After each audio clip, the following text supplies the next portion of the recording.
Repairing torn blinds. Your blinds may be damaged. We show you a simple but effective way to repair damaged strands. You will need a wood glue that dries transparent.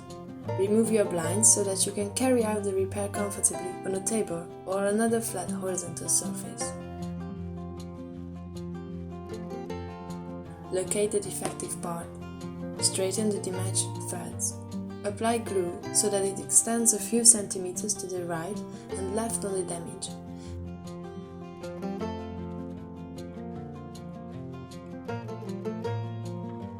It will take a few hours for the glue to dry translucent.